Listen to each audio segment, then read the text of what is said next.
What's going on, Bosch fans? Tonight at AFTERBUZZ TV, we're reviewing episode 5 and 6. Stay tuned. You're tuning into the destination for TV superfan discussion, AFTERBUZZ TV. And now, let the buzz begin. It's not really a good jam. I was trying to get excited. Are you sick of this song yet? I don't know. I fast forward through like halfway through, not the whole thing. Just it's a really long intro. It's like a minute and a half. I'm like, I want to watch the show. Sometimes I get lost in like the mirror images, though. I mean, I could really relax to this. Like, it's very zen and jazz. Like, just like Bosch likes it. It's that perfect. Jazz vibe, you know. Like, I feel like in a smoky jazz room, nice vibes. LA, late at night. Yes. Up in the hills, like Silver Lake. Ooh, we got it. Yes. Well, anyways, welcome AfterBuzzers to the Bosch After Show. I'm your host, Olivia Gabaree. You can follow me on Instagram and Twitter, The Real OG, and I'm joined by... Hey guys, I'm Candace Cruz, and you can follow me at Candace R. Cruz. So... 5 and 6, man. We're getting 5 through and there. 6. I feel like they're all meshing together at this point. It's so hard to not... like continue on when you have the temptation of every single episode being at your fingertips. Oh my gosh, the first and second season I binged watched. So I finished both seasons within 2 weeks because I just couldn't stop. And now I'm like, oh, stop. You can't watch anymore. No, I know. I'm trying to like stay consistent, like right around like Wednesdays are my days to like watch Bosch. Yeah. So I watched this episode last night, so I feel like I had to re-review everything because obviously every single detail matters. Oh, yeah. I feel like if you tune out for 5 seconds, you can miss something so quickly that is tied into the storyline later. Mm-hmm. So we open up episode 5. We're basically on this Sharky investigation, and come to find out, well, we already knew Sharky was killed, but he was killed in such a strategic manner that it led them to believe it was a military professional killing. Yeah, because it was close. Like, I mean, it was, what is it? He could stand within less than 5 feet, and there would be no splatter or anything. It was just very, like, 30 seconds. Strategic and quick. So I still have feelings for Sharky. I just feel so bad for him. I know, I do too. And obviously Bosch feels really bad for him. But how could you not? He obviously feels responsible because... Which it wasn't his fault, but... No, it wasn't. Because he was just doing his job. Sharky was an obvious person, point of contact, and witness to this murder. Right. So it would be unprofessional to investigate that route. But because he was questioning Sharky and obviously was secretly being followed, the people who were the murderers had reason to believe that Sharky may know something and obviously had to eliminate him so he wouldn't throw them under the bus. I know. I mean, that opening scene though with the mom and going to the door just like killed me. But yeah, But she didn't even, I mean, obviously she loves him. It's her son, but... Of course, but I mean... Maybe if you kept him in the home and he didn't have to swindle older men to survive, then it would be a different story. I do think that Sharky's storyline is a really nice juxtaposition to like Bosch's story himself. You know, there's a lot of like coincidences and similar storylines for him. So it's nice to kind of see... I can see where Bosch is torn up. It's kind of like him reminiscing. He could have easily gone down this path, like on his own. He could have, gotten killed. He could have gotten in the wrong group. He was not the easiest kid to be around. So I think that's why they've got the really nice flashbacks. Was it 6 or 5? I get them mixed up sometimes. I mean, both. We started off, we actually opened episode 5 with a flashback, and it didn't really make sense to me until later on what exactly was happening, but they were definitely trying to draw some parallels between Sharky and Bosch. Yeah. Because, I mean, Bosch has never gotten over his mother's death. I feel like that's very evident with the whole gun thing. So it's kind of like a very nice streamline that they've done with the writers. Yeah, in this exactly. Episode. Yeah. So Bosch has to take it up with his friends because he and Edgar think that... Sharky's friends could give them some insight on who Sharky was last seen with. And first of all, have you ever been to that taco stand before? No, we need to go. It's really good. See, I love watching Bosch because all of the food places they go to, I'm like, oh, I've been there. I feel like we need to just take a week and like go to every single spot, and we'll like tweet them out and post them on our Instagram, and everybody can like join in with us. We'll start like a Bosch AFTERBUZZ hashtag and just go to all the spots. All the LA spots. I know. Did Shake Shack in these 2 episodes talking about In-N-Out like a ton, and then the taco stand. Where is the taco stand? It's in Hollywood. For all off of our Melrose, loyal I viewers. think. Oh, that's a good location. Not on Melrose, but right off of it. Yeah, I've actually been there before. It's pretty good. But anyway. I love that they're bribing the 2 guys with tacos. I mean, what teenager's not going to eat tacos and talk? Yeah, exactly. They're going to give you everything. Well, they weren't really talking, though. No, I know. Of course.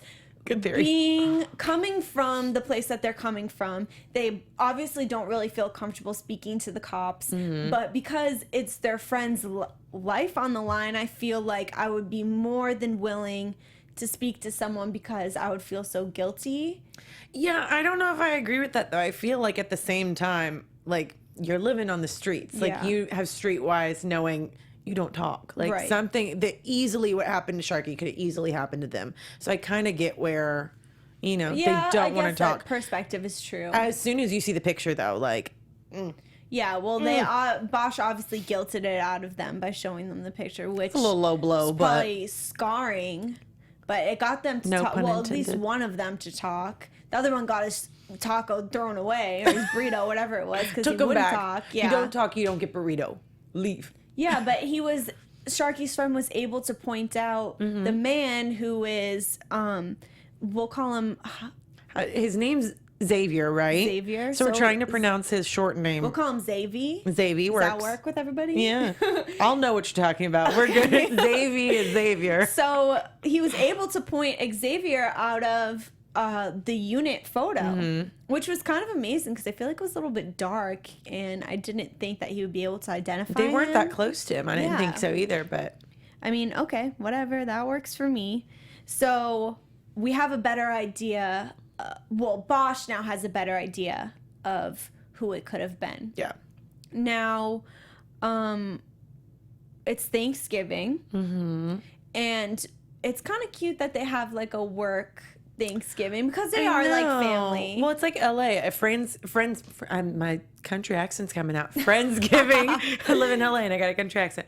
Friendsgiving is such a big deal. I kind of like it. Yeah. I like that little because everyone in LA is like an orphan in some way. An orphan to the LA, Everyone always leaves their transplant home of and some family sort behind and comes to LA. So it makes sense. But while they're eating Thanksgiving dinner, the unit, which includes Xavier and what's the main guy's name? Oh no. I know, I forget it.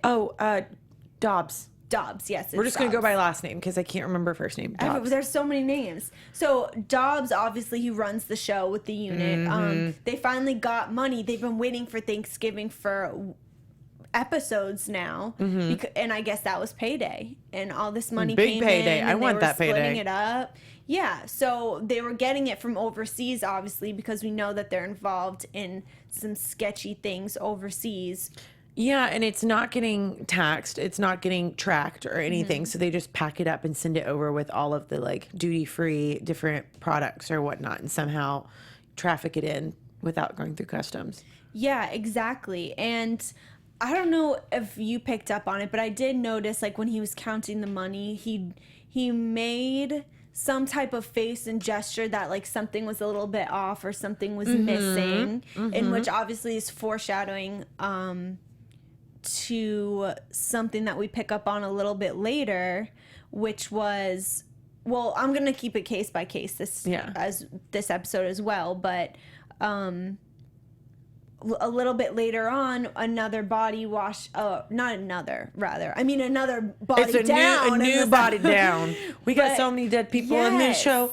But I actually picked up on it before that, though. Oh, you did? Yes. Where? Because they wouldn't have shot this guy with his own little like montage walking down this like, it's a shipyard or something. There's a bunch of like the big shipping containers, and he's walking down, and it's like got some creepy music. I'm like, this dude's gonna either get killed while he's going through, or like doing something. Pick up on that. And he goes in, and he's like opening up the package, and he like slits it open, looks around, and then you don't see him. Guy? Yeah. Oh. Yes.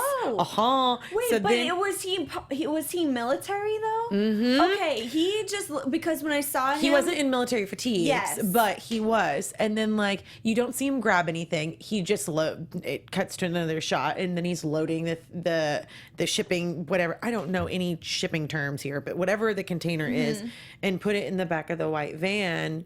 The other guy, the bearded guy, came over and said something like Popeye or whatever. I thought that was just like some weird little like warning. Sure enough, he shows up dead. Okay, that's interesting because I just assumed that he was someone that worked at the shipyard, and I didn't realize he was military, and now everything's making sense because I did see him slit it open and kind of peek in there. I don't think they killed him because he was military. They killed him because of the peeking and slitting and taking. And obviously later on, Dobbs realizes that there's the large chunk of money missing, and now this body washes ashore. It turns out that it's his nickname is Murch. Oh, is that his nickname? I missed that part. Yeah. I mean, I Colonel understand Murch why. Jackson. He has a ton of stuff. Yeah, it's very ironic that his nickname is Murch because we enter his home, obviously, to fulfill the investigation, and his house is full of merch. And we find the missing money. Yes, so we got like TVs, computers, boxes on boxes filling every single room of this guy's house. He was cashing in, but none of it was open. So I'm guessing he's like selling it or something. Yeah. Oh, I'm sure he is. Yeah. And Bosch takes it upon himself to handle this large chunk of money, which he wasn't supposed to, but we all know how Bosch is with rules. He doesn't like them. He doesn't follow them. So that he puts it together that could be the motive for this man's death. Because they're very well aware of that Dobbs and his unit are mixed up in something not so legal or moral. The picture shows that, like the very first picture, they got their idea from like the money. I can't remember the proper term. There's a specific term that they're getting money to like give to the locals. Yeah. So they figured out how to cheat the system. Yeah. And also, we'll just Dobbs is, that whole crew is just they're very sketchy, but everyone's onto them. It's just a matter of how can we nail them down. You know what I mean? And we actually got some info on them because it was in the paperwork. It was known that Meadows, the man that they killed, went on the first trip overseas. With them. Middle East. And then they went a second time, but he wasn't a part of that. And obviously because he had his own problems with substance abuse and PTSD and whatever else he was struggling with, but they obviously didn't feel like he was strong enough to fulfill the mission with them, so they left him behind, which obviously could be definitely a motive to kill him because he has intel and he could leak it to somebody. And you have to eliminate the leaks, you know? Yeah. Well, I think that we'll say predictions for later. I'll wait. Are you sure? You could say. Okay, I'll say now. Okay.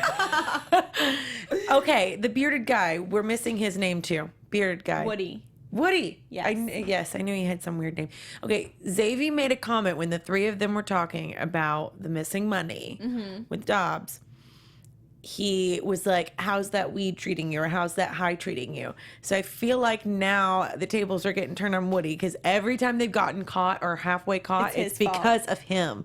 So he might be next on the chopping block. Oh my God. I mean, they've already... Are we getting the noise? Oh, thank you.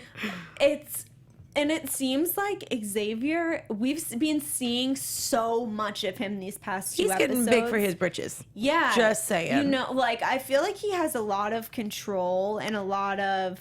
I think he's second in rank, but you can see where Dobbs, like, whips him into shape, yeah, though. of course. It's very apparent that Dobbs runs the show. Yeah. You know what I mean? But it's just interesting seeing the dynamic between the three of them because, first of all, three-way anything never works out evenly, of course. And we see how they're so quick to cut the loose ends. So it's a matter of time before, because Woody was sent to get the missing money, and the cops beat him to it. And that's kind of like an L for him. Yeah, and Dobbs says he's everything. understanding, but like, is he really understanding? No. I'm not sure. One more mess up, he's done. Yeah. I mean, if they got caught, they're gonna throw him underneath the bus easily. Exactly. They're not gonna be siding on his. Yeah. So we're waiting. That does it for the Sharky Meadows case for now. But there's one more thing though. I'm waiting to find out anything about Meadows. Like, we really don't know that much about this dude. Like, we know that he was a veteran, that he was special forces, that he was homeless, that he left all of his stuff in a bin, and then he got killed in his RV. We know nothing else, and I'm just really interested. Why was this guy targeted to be killed? Like, why? What did he do? I know he got involved with the drugs, but like, that can't be the only reason why they killed him. I just feel like he had information on them that was risky, and because he was such an unstable person, and he can't exactly join them, then they don't really have a choice. They have to kill him. But it's interesting because we haven't really heard anything about Meadows these last two episodes. It was more focused on Sharky, more so than him. Yeah. But obviously, we're going to continue down this path because the cops are on to them. But they're also on to the cops. So it's like, who can play the game smarter, you know? Dun, dun, dun. So now we're on to the Holland case. Whew, that one's getting juicy. It is. And I'd just like to point out that I predicted this. You did. Last one, you predicted it. You called it. You did. Because it makes sense that Holland's such like an eccentric, creative, that there's no, if he's going to get back at Bosch, it's not going to be, or find his way out of this mess, it's not going to be in a traditional manner. He obviously does it in the most dramatic way possible. Oh, of course. The most Hollywood, backstabbing way you could probably do things. But I mean, now it's more obvious than ever that he's clearly guilty, if that wasn't obvious enough for you originally. Because we have Annabelle that came forward, but now she's taken care of, says Holland. Taken care of, meaning she got in a special part internationally because she's an actress. Exactly. So obviously he has some pull in, like, just Hollywood in general. So he's going to pay her off. He was able to get her a role, and not only a role, but a role in a different country. So he was smart. Exactly. He's a smart businessman. And why wouldn't you take it? I mean, you got right. I mean, I would, but like, it's an ex-cop that he has on his security detail. Like, the guy knows what he's doing. Exactly. He has all the inside information, and he has the people around him as resources to make sure that he's protected. And so we got rid of Annabelle, which, check. Yeah, her testimony could be the one that puts him in jail. So she's out, and then they're trying, obviously, like I thought, they're trying to pin everything on Bosch. So they don't want, they want word to get out, but they can't have it come from their team. It has to come from an outside source. I feel like that's very similar to what we saw last episode when Robertson wanted to get some information out about Bosch, but he couldn't have it come from him, so he leaked it to the press. Well, what if it wasn't him that leaked it? What if Holland leaked it? Because remember when he confronted Robertson, he said, "I didn't do it. I'm glad someone else did it." I wonder if. Oh, that's a fun noise. No, I didn't even think that was genuine, but it could have been. Yeah. Interesting. You pick up on the smallest stuff. I'm so glad that we make a nice duo. We do. We make a great dynamic duo. We need to start our own hashtag. We'll do double D instead of triple D. Yeah, exactly. Because speaking of hashtags, Bosch has his own hashtag dedicated to him, hashtag DDD. And to bring it back to Thanksgiving, he probably found out in the worst manner possible at Thanksgiving dinner with all of his coworkers and his daughter. And his girlfriend, who's not very happy with him. He's in the doghouse. But do you think that he should be? I feel like Anita's I don't think Bosch shit too deserves any of the personal. shit that he gets, to be honest Yeah. with you. Like, the poor guy, like... I mean, maybe it's because we see everything from his perspective. Right. So we just Probably have a soft why. spot for him. I know, I do. But yeah, I mean... That Anita. His daughter, I don't understand why she got that pissed, just because... I think she's that a teenager. I think she was her, probably like... just embarrassed. Yeah. It's like, oh my God, Dad, why? Kind of thing. You know what I Dad, mean? you're viral on the internet. Why? Why you have to be everyone thinks you're a viral? murderer. Oh. You didn't pay for the parking ticket. Just everything. All the Yeah. little things. Yeah. Of course. But I mean, I guess I understand why Anita's pissed. But why? Because she's the one that's like really leading this Holland case, and she was counting on Bosch's testimony of saying that Holland admitted to murder vocally to him, and Bosch is the only one that can do that, testify on the stand for that. I get, but J. Edgar couldn't, because he wasn't there. this is true. But obviously, his credibility is now ruined. Exactly. That's why I think she got pissed. But that's out of his control. He didn't start that about himself, and their key witness is now missing, which is he also did not have control over, unless they kept her in like solitary confinement or You can't leave. yeah, You have to or stay. like Yeah.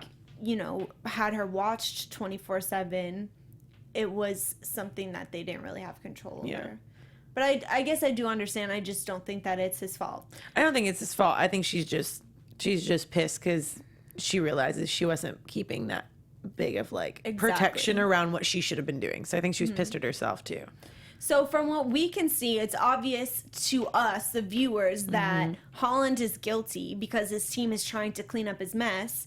And on Bosch's side and the other police officer's side, they're kind of aware of it as well. So a big key to this was when they were going through the police reports, Edgar had written down a description of Holland's assistant, which is weird because I didn't know that cops do that, you know, just take notes of the surroundings and the people around, or a detective rather. I guess it would make sense though, because you never really know what could come into play. But the description of the assistant sounded a lot like the woman that bailed Gunn out of jail from his very drunk night that one time. Yeah. So it's all coming full It's circle. all coming together. I have to say though, I kind of love Holland. I love to hate him. Yeah. He's such a fun, His bare dynamic ass. character. His naked bare ass waiting to get in the pool. He's so annoying. He's just too full of himself, but he's just one of those characters you like love to hate. Yeah, I guess Because he's so smart. But he's very eccentric. But Yeah. he is smart because to dream up this entire scenario to make Bosch look guilty is wild. Yep. And It's all for the art. Exactly. And so to bring it back to this owl, though, that they found at the scene of the crime and ironically had some words written on it that God sees. that came, and Yes. Those are the words. we had like an artist named Bosch wrapped up in this as well, so it was very ironic because they're trying to pin on Bosch, although I also kind of thought it was ironic for movie purposes, which is what Holland's gonna probably use this for. What about the 7 deadly sins? Do you think that has anything to do with why he's doing all the crimes? In what way? Like, explain it to me. I don't know. I mean, I feel like they did mention, like, they wouldn't have mentioned 7 deadly sins if it didn't have anything to do with it. I wonder, like, I kind of want to research what those are within that circle, like the exact ones, and I wonder if he's, like, specifically plotting to do each of those. We should look into that more because obviously everything is brought up for a purpose Right. in this show. Exactly. And it's gonna come around eventually. I just couldn't really see how I it couldn't was see the tied in connection, yet. but maybe it might. Yeah. We might be able to see it later, but that might be something to look for. That's something to keep on our radar. So we have this owl, and they bring it back to its original manufacturer, and he was able to tell them that it was actually like repainted and remade by someone who was professional. because the paint job was professional, apparently. I don't know. I guess it looked kind of like A paint by numbers for professional me. owl paint job over there. Whatever it was, he was very impressed by it. Yes, he was. And he also was able to tell them that it was purchased within the past 3 months because they had changed the way that they made them. And this was the newest version, so it was very current. And that's all we really heard from the owl. I mean, now they're trying to investigate poor Pierce where it had to came like from. sit there and call every single like manufacturer and sucks. person that sells this owl to trace back. I feel like that probably was like trying to find a needle in a haystack. But Oh, yeah, I bet. yeah, I don't know. I still don't understand the owl. We got the 7 deadly sins. We got the owl. All God of this sees, is gonna. all of it's got to conspire into something. I think we're just missing a couple of puzzle pieces that will put this all together. I'm for hoping us. so. Just like that one spot that will work. Exactly. And what's even weirder about all of this is the assistant who they suspect got gone out of jail. Marissa, yes, is actually sleeping with the ex-cop who is Rudy. What was his name again? Girl, we got like 30 main characters. I'm losing it too. Because I have like 10 sets of notes. Sorry. His name is Rudy. Rudy Tefero. Tefero. Is it Tefero? Something. Yes, but there's 2 of them. Yes, There's there's Rudy and two. there's Jesse. Jesse's the brother, younger brother, right? I mean, Bosch did, if we flash back to episode 1 when Gunn was actually getting killed, he did see 2 guys breaking into the apartment. Yeah. Oh, two. That's true. Because it was a 2-man job. Because even when... Oh, he said it was a 2-man job Yeah. because when Robertson's partner went back and reprinted the entire scene, reinvestigated it. It had to be. Yeah, they were able to see how they were able to get the slider open by like hooking something and baiting something, and it was just obvious that one person was incapable We of would be completing great it. criminals. We hook something and Yeah. we pull something. It sounded like a fishing job to me, to be Yeah. honest. I was like, okay, like he was like, and you rail it and you hook it and blah blah. I was like, whatever. But Let's just say he got it open. He got it open. However he did it, it's He open. did it. Well, I mean, they did say that he like Gunn died from like the chokehold or like a professional. So Which could Tefero had to have. Yeah, because it was traceable to an older cop because it was a move that they would be familiar with. Exactly. So this now, like the wheels are turning. At first, they were making it seem like it could have been Bosch, but it's obvious that it probably was Rudy or his brother Or both. or both, or they one had I one mean, hand and Rudy's one had the other. always hated Bosch ever since he threw him through the window. Yeah, so I see that there's a motive there for him to paint this negative picture of Bosch because he always had it out for him from the get-go, beginning. yeah. He didn't even want him to be working as a detective. So my eyes are on him. I'm watching him. I wonder how much more Marissa will play a part as well. Because, I mean, she Yeah. did get him out of jail. Like, she clearly knows everything that's going on And she's in this sleeping operation. with Rudy. Sleeping with Rudy, like, with the director at every move. Like, She She's got she must something. know it all. Yeah. You know, because she was present for all of it, and she is a team player. So I mean, she got him out of jail. Whether she had knowledge to what they were doing or not doing, she's probably still considered an accessory. oh, yeah. She'll easily. She knows all of it. Yeah. I wonder if she knows all about the rape and the killing of the woman, too. Maybe. It's weird though because he seems like such a womanizer, and he's like so abusive. Why does he have such a pretty girl as his assistant? And I wonder if she ever fell victim to it, or she ever felt threatened in a way. Maybe. It just seems kind of weird to me that she would feel comfortable around a man that she has knowledge. that does all of this. Yeah. Unless she has a bigger purpose. Maybe she wants to like become a director. Maybe she has more of a hand in it than he actually does. Yeah, I don't know, but she's wrapped in it somehow. She's literally wrapped in it. So In every bit of the words. So, yeah. I mean, that wraps up for the Holland case. So we still have 2 open cases, the Holland case and the Meadows case, and they're just getting thicker. But at least I feel And Gunn kind of we're consolidating here. Yeah, we're finally like, I feel like Bosch is on the right path to getting to the bottom of this. But a couple other things I wanted to also bring up was, of course, Anita and Bosch are not doing well. She was salty over one thing, and then she felt the need to go on a date with another man, which I thought was not okay. I thought they were exclusive. I mean, am I losing the purpose of like the title of exclusive now? I guess. Like, is that like not a thing anymore? I mean, I feel like once he introduces you to his daughter, things are probably a little bit serious. Right. And you should probably not date other men, especially, like, if you're gonna do it, power to you. Don't do it at a place that he is he's gonna go to. It's El She Compadre. probably did it on purpose. Oh, I'm sure she did. She locked eyes. She saw him from across the room. That's rude to me, but okay, whatever.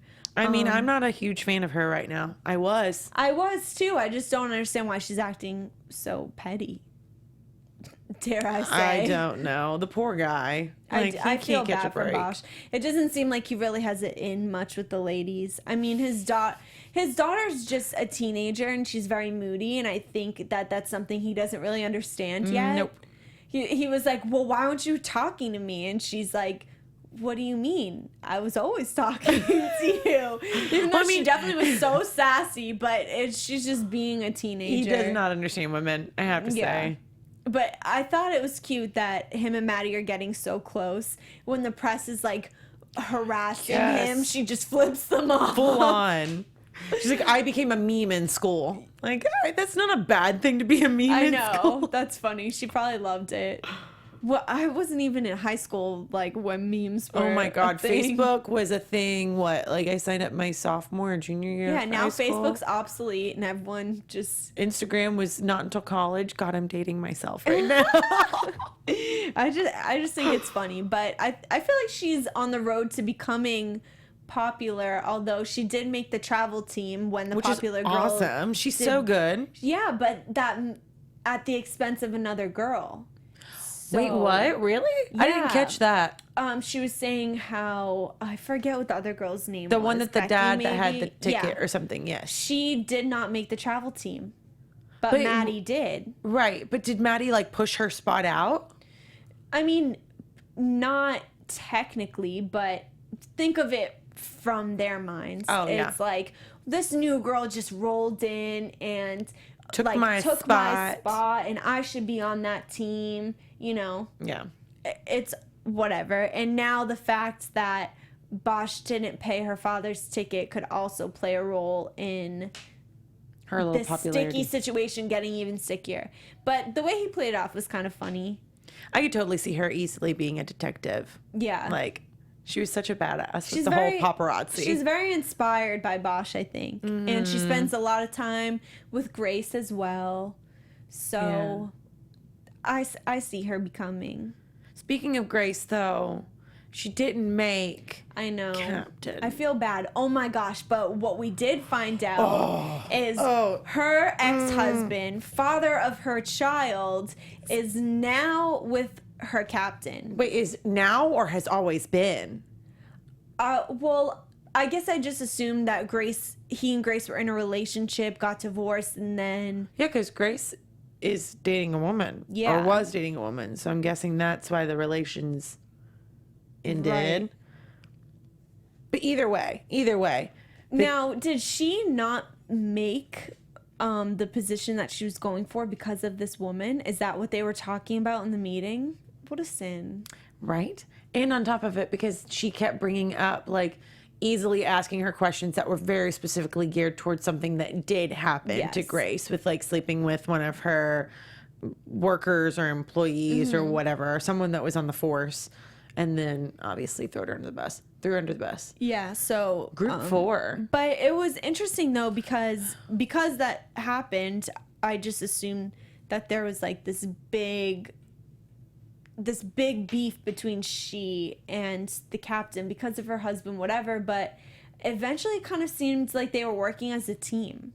Like they were looking out Yeah. for each other, kind of, which was comforting to see, because I could see why there would be extreme hard feelings in that situation. It's very close to home.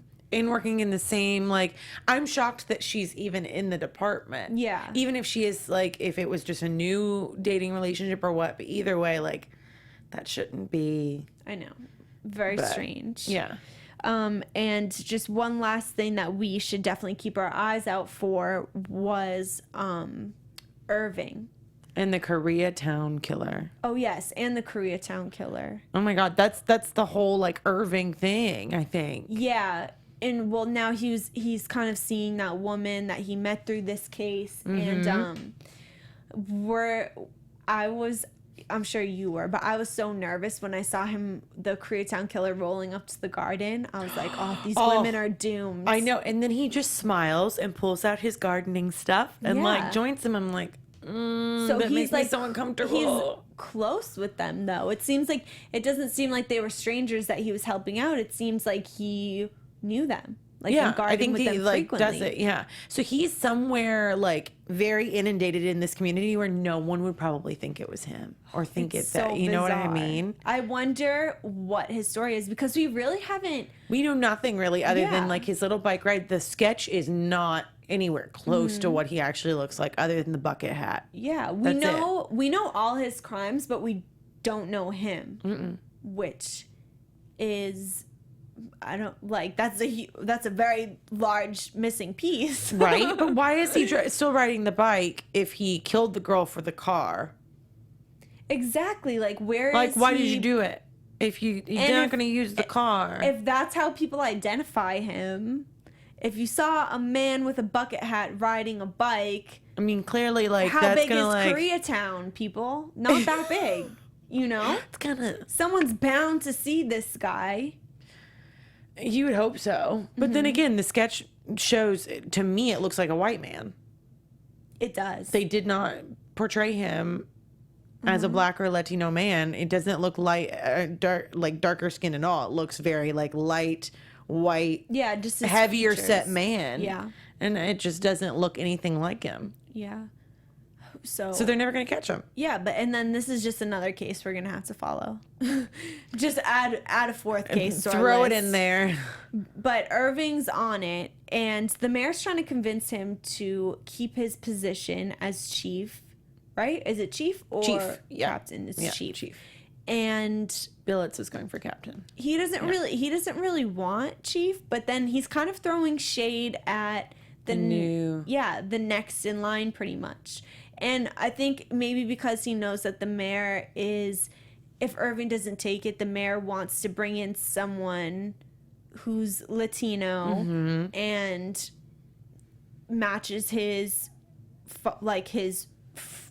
what would I even call this? Like his agenda. I feel like he His wants someone that, agenda. because I mean, they did have a conversation about, Irving said, why are you picking him? I thought you weren't going to have a Latino as the chief.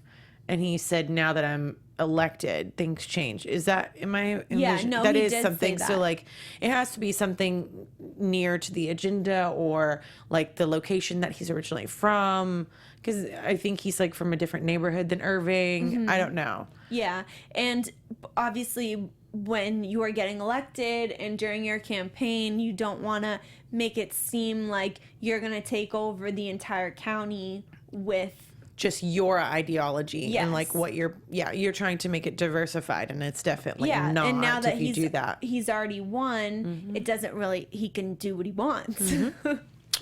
Do what I want. So ironic, but yes. And it's almost making me feel like Irving is going to stay. And I take think the he will. position.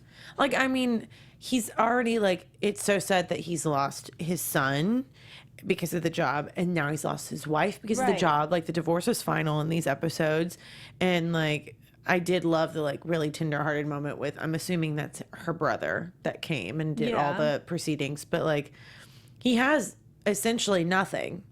Like, legitimately nothing other than the job now. Right. Like, to leave the job and leave LA and do something completely new, probably be good for him, but I don't think he'll do it. I know. It's like, I almost don't want him to be immersed in his job because he's sad, but then I'm like, nah, just do it. Give him something.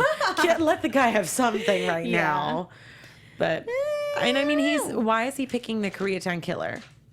Like, why is he so focusing on that? He's got himself a Korean girlfriend. A Koreatown girlfriend. They're so cute, though. Yeah, they are. They are. And I admire him for trying to move on because his wife's being a shady bitch. So that's all I'm going to say about that. Mic drop on that one. Okay. So do you have any predictions for, I mean, I know you tossed them in, but any additional? Your AfterBuzz TV prediction. I love when that happens. Thank you. My prediction is going to be that the 7 Deadly Sins has something to do with Holland, because Holland is like a creative mastermind. I feel like it is all some way tied together. Like, why would you put an owl with Godsees underneath it? Because it doesn't have a camera in it. Like, it's just an owl. Do you think that he personally painted the owl himself? Yes. Yes. Before he was on house arrest, he just sat there painting the owl bit by bit. Right. I mean, I could totally see him doing that. I can too, because he's so bizarre and weird that he would probably do something like that. That's my only one right now. Anything with the Meadows case? We predicted that Woody's probably gonna die. Woody's next on the chopping block, I think. Or he's gonna be the one that like ends up giving them away. Woody's gonna be the fault of them. Yeah, well, because Bosch already saw him following him one time. So I don't know, he has to be the one to go. It's just weird that he got caught following them the first time and then was asked to follow them a second time. It's like, well, we already know what this guy looks like. Don't do it again. Yeah. When it doesn't work the first time, don't try it again. Very tricky. I think those are my... Yeah. That's what you got? That's all you got? Yeah, because I feel like we already did like the biggest prediction so far last week that you had. And then... You had the money shot. I don't know. I feel like these 2 episodes were such like informative episodes that they were just giving us little details, but not enough to like crack it open. Informative. Can I tell you how many times I rewinded to listen to them say the same thing 10 times? I really find the subtitles helpful. Yeah, I'm gonna start watching it with the subtitles on more often because they have all this like police talk that I don't necessarily understand like quickly, let alone at all. But that's a tip. Watch with the subtitles. And the other tip that I am obsessed with, the fact that Amazon does, is that I can see who else playing what in every single scene. So which is so good. If you forget a character's name, you just have to hover and it pops up. Yeah, because I'm horrible with names. Like faces and like plot lines I'm great with. But like sometimes I'm like, that one guy, I know exactly what he did, but what is his name? Right. And it's so helpful to like have that on the side. Yeah, no, I definitely agree. But side note, I didn't mention this. Amazon is like really killing it with all this stuff. Like Bosch is still everywhere. Are you still seeing it everywhere? Yeah, that I see like at bus stops, billboards, everywhere. I went through the airport when I was traveling internationally. The whole entire terminal is all Bosch.